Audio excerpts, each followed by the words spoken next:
Oprah, hello. My name is Crystal. I want to give you a bit of a background on where I'm coming from. It's September 28th, 2015, a beautiful night, fall Canadian weather, warm, and it's the night that I'm celebrating my 30th birthday. I'm with a handful of my closest girlfriends and sister, and we're just having a really good time. To top it all off, I had a baby boy months ago, so I got a chance to have some time off and just play. We were at a something called Nordic Spa, which is an outdoor spa with hot tubs and cool water and waterfalls and just amazingness. And so we're in the pool that we're actually able to talk because majority of the spa has to be quiet. It's an infinity pool, and we're chit chatting, and I decided to open up a subject with my girlfriends about a workshop that I had just started taking about a few weeks ago. And this was a Tantra women's only workshop, the first I had ever taken before. Um, so I don't think women have an issue talking about, their sex life that much. Like I've heard my friends and people talk about certain things about sex and how they enjoy it and the men and the size and all those things, right? Um, but I guess what I was going into was a little different, and it was about intimacy, about desire, pleasure, vulnerability. And I was describing my experiences of having this amazing workshop with a handful of women who were amazing and open, and how they kind of allowed the space for everyone to open up about their own sexuality, tantra, I guess you could say, and also how that's connected in our lives. The first thing that came to me when I was asked to introduce myself and to talk a bit about my sexuality was a story that I hadn't thought about in years. Um, when I was 13, I met a boy and we started dating, fell madly in love, puppy love, and we dated all through high school. 3 days after my prom, I was completely shocked with the unfortunate death of my boyfriend. He had a heart attack at 18 years old, 19, and completely blew me out of the waters. Um, but what I discussed that day was we had decided to become sexually active about a year before he passed away when I was 17. And I came from a background of a Christian background, Catholic. You don't have sex until you're married. A lot of friends were like that too. Nobody back then, especially, talked about their sexuality. It was like a bad thing, right? And so we kept it a little secret. And I figured I had my whole life planned out with him. We were going to get married and have children at a young age. And I figured, okay, like, why not do it now since we're going to be together forever, right? And and then he passed away. I don't think anyone would have saw that coming, right? And what I explained to the girls in my group that day during the tantra workshop was, and by this time I started bawling my eyes out like like a baby, and I hadn't really cried like that in a while. And I said it took me a year after his death to tell anyone that had slept and had a sexual relationship with my boyfriend at the time, and it was my best friend. I was telling her, but before I was working it up by a whole bunch of tears, and I was shaking, and I was so afraid to tell her about it. I had so much guilt, so much shame, and I told her, like, what kind of person am I? Like, who's gonna want to be with me after I've slept with him and all that. And fast forward 11 years later, while I'm sharing this to the group, I'm not crying for the same reason. Now I'm crying because I have so much compassion and sympathy for this, my younger self. Like, what was I thinking? Feeling so much guilt and shame about that. And as though like I was unworthy of anyone's love. And it saddened me that I felt that way for so long. And I think I still carried fragments of that throughout my life.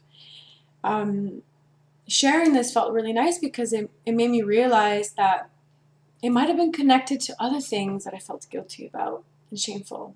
And I think that as a society, we almost all experience that to some degree.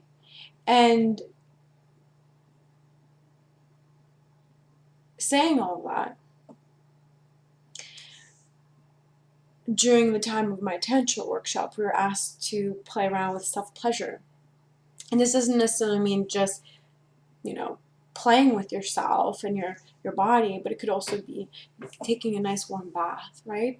Touching gently your physical form, playing around with it. And we were given some inspirations and some books. I didn't really feel like getting sexy, but I did decide to start touching my body just gently. It was just playing and touching, and I realized that I never really did that, you know?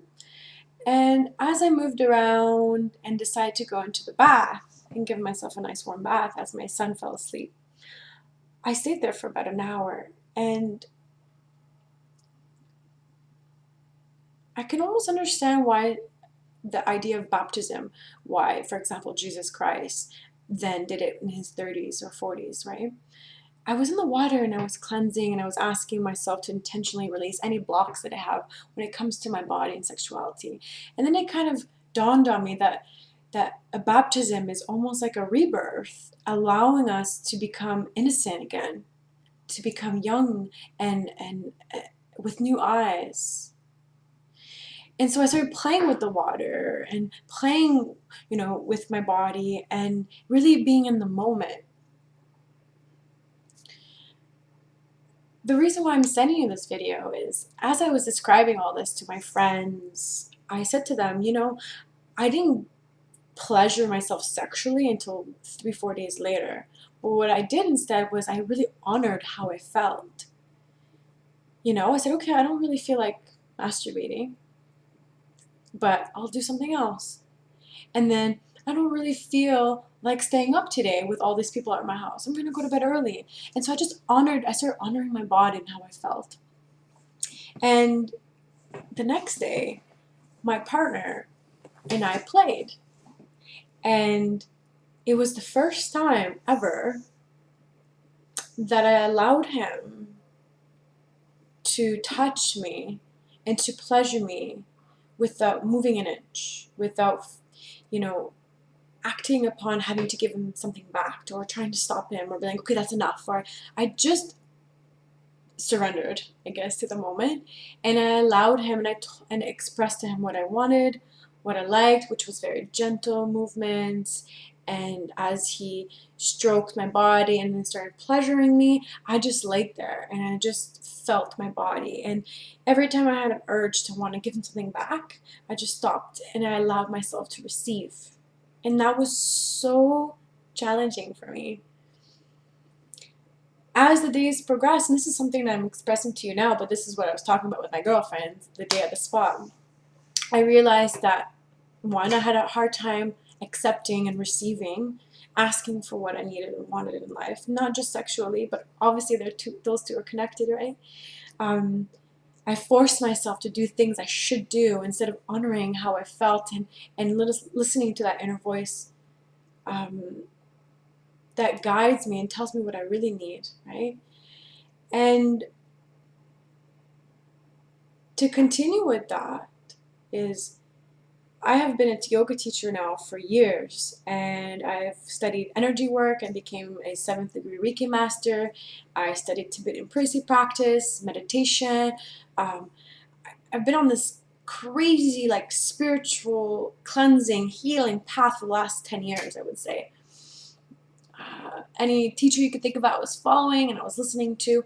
But yet, after all that, my self-pleasure area, when it comes to, allowing myself to experience my sexuality, how I feel about my cooking, my body, I denied myself of, or I just kind of brushed it off. And I think I even used my spirituality, my service to others, as a way to cop out so I don't have to deal with that, you know? And to top it all off, what I realized I was totally connected with my self-pleasure sexually was my actual physical creativity. As a child, as an adolescent, I used my art, my dance, my movement, my singing as a way to live my life, but also as a way to cope from the dysfunctional upbringing that I came from that was so painful. And somewhere along the line, at 13 years old, I made a decision to stop all of that. And there's many reasons why I did that. I won't go into it. I mean, my life story is too long for this 2 minute left video. Um, but as the years progressed and I became an adult and I realized, oh my God, like I stopped doing art and I did my dancing, like I love dancing and moving, and I did a little bit, but I still push it under the covers. And I did that especially when I decided to um, dedicate my life to service. You know, I found yoga and energy work and emotional healing, wanted to work with clients where I feel like they're receiving and I'm receiving, and I loved it. But it wasn't what really I was passionate about, what really made me feel good. But what was most important is those did make me feel good, but I got something in return. So money, for example, work. But this would be for me, only for me. My art, my photography, my dancing, that would be for me. But I sacrificed that even when I became spiritual. I made excuses about why I wouldn't get there. Writing, like I love writing. I've been wanting to write a book and books for so long, and I just kept putting it aside and giving to others and giving to my clients and giving to my family, my friends, and now I'm a mother and a lover, right? So why I'm sending you this is as I'm opening up my heart and I'm describing my experience to my friends and so much more that came with it, they were really open as well, and they were receptive and shared their own experiences and whatnot. We walk in, we go grab another glass of wine, and we order this splash of like delicious food and hors d'oeuvres, and I look down and I see I think it's your September issue, and it's all about comfort zone and about adventures of intimacy, and then we open it up and it has this, stories and experiences and yourself describing how what we feel about sex and how we kind of tiptoe around it, right? We're okay with people screaming and yelling as neighbors, right? But then if you want to have sex and be loud, it's like, oh my God, we have to be quiet, right?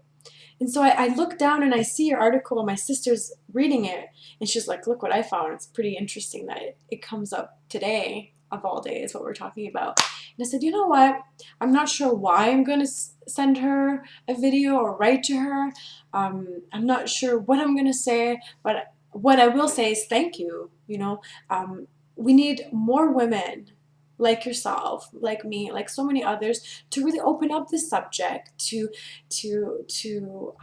allow ourselves to go even deeper. I mean, the last 30 years, the world has opened up so much to yoga and meditation and spirituality and self-development and all that. And with it came unfortunate negative things too. But we're opening up, or we're awakening. But this is like a deeper, very deeper level, because it opens up to what we feel about self-pleasure that was denied and made us feel guilty and shameful by religion for so long.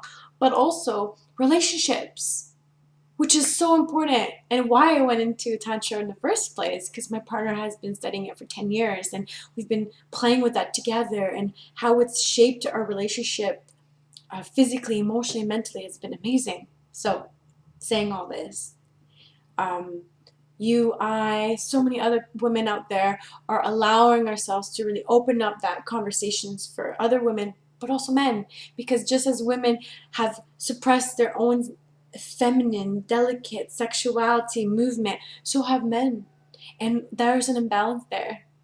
So anyways, thank you so much for listening. I don't know what I want from this. All I want to do is share my journey, my love for life, and my gratitude for your service to the earth, to men and women around the world. So thank you.